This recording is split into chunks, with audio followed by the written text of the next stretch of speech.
Kembali lagi dalam program Serba Serbi Ramadan Talkshow Religi bersama Sultra TV.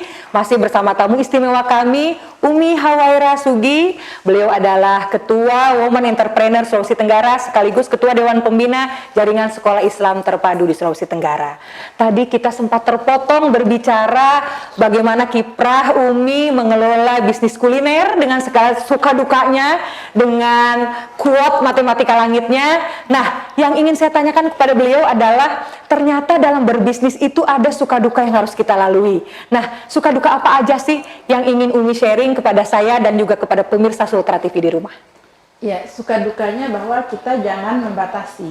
Ya, usaha kita itu pada waktu yang sebenarnya secara profesional itu memang ada. Misalnya jam 9 sampai jam 20 gitu.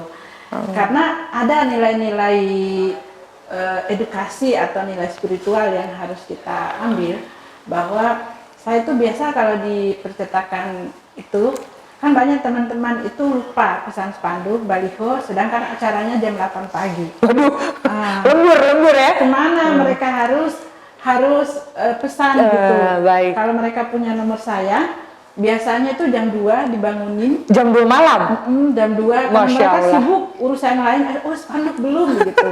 Baik. Jam 2 malam, lagi ngantuk-ngantuk gitu, bangunin anak-anak juga tidak enak, tapi harus dibangunin untuk menolong gitu kan. Akhirnya bangunin mereka lama karena dibangunkan pakai HP kan, di call gitu, tolong cetak spanduk ini jam 7 dipakai. Kalau spanduk yang 1 kali lari itu bisa Mbak cepat gitu. Jadi tapi kalau baliho Iya, besar, besar jam 2, jam 3, jam 4 mereka cetak, jam 5 kemudian pada subuh pergi pasang, maksudnya dikirim, dipasang gitu. Tetapi kalau setelah mereka upload kegiatan dan itu berhasil, ada kepuasan tersendiri. Iya, Masya Allah ya. Meskipun tengah malam dibangunin gitu ya. Boleh bagi yang butuh ya cepatnya. Saya kadang hanya minta berikan saja sedikit toleransi ya kepada anggota percetakan. Gitu. Baik. Itu. Jadi itu salah satu suka duka yang dihadapi ketika mengelola bisnis percetakan ya.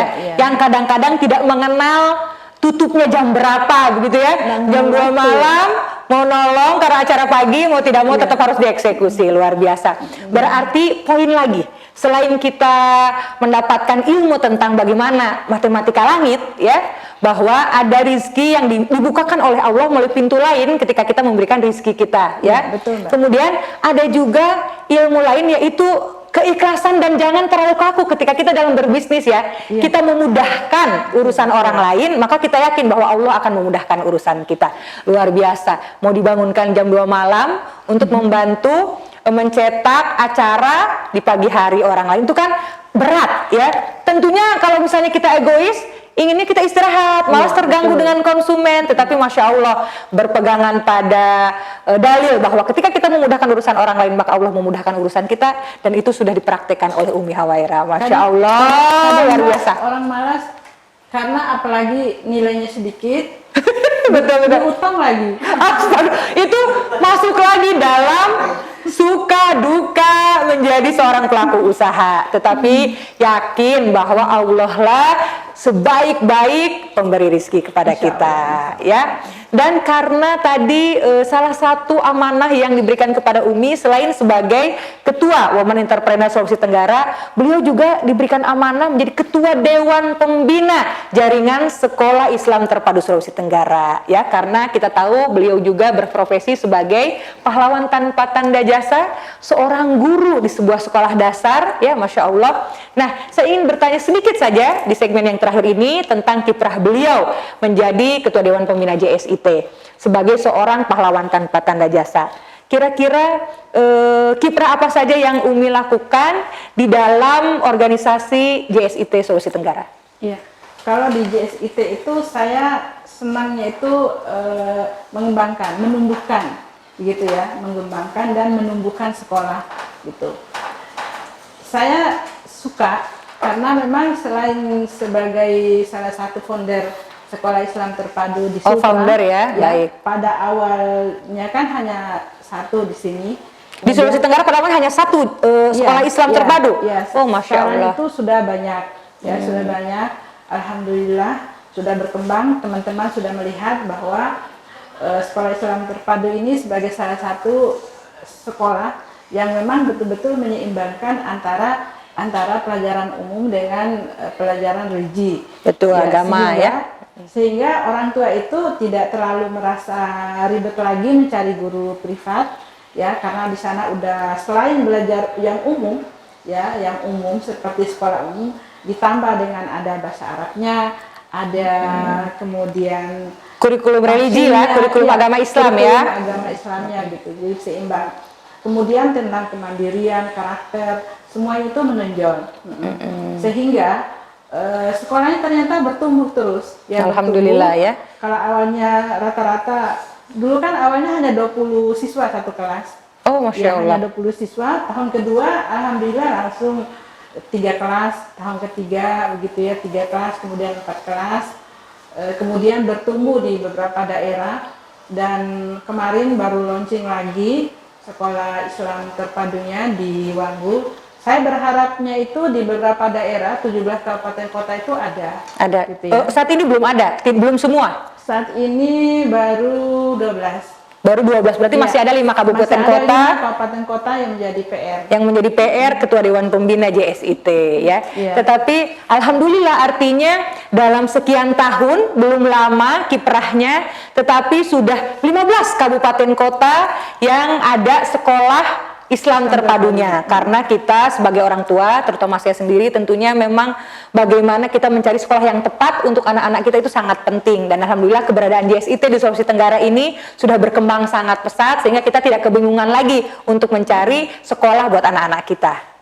Baik, dan luar biasa 3 segmen sudah kita lewati bersama, perbincangan santai, ngobrol santai bersama Umi sebagai Ketua Women Entrepreneur Sulawesi Tenggara sekaligus Dewan Pembina Jaringan Islam Sekolah Terpadu.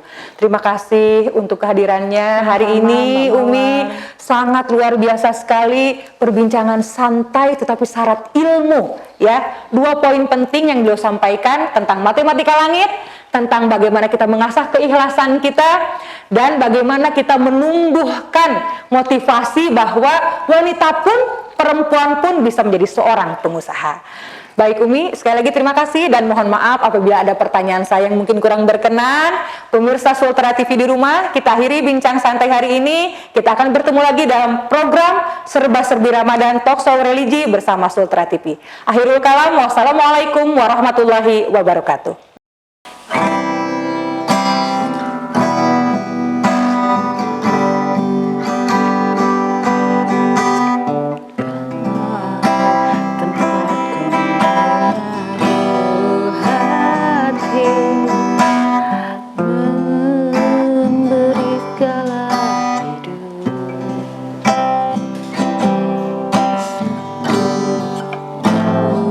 Dunia dan seisi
lihat di langit kesempurnaan hadirmu. Kau cinta pertama dalam hidup.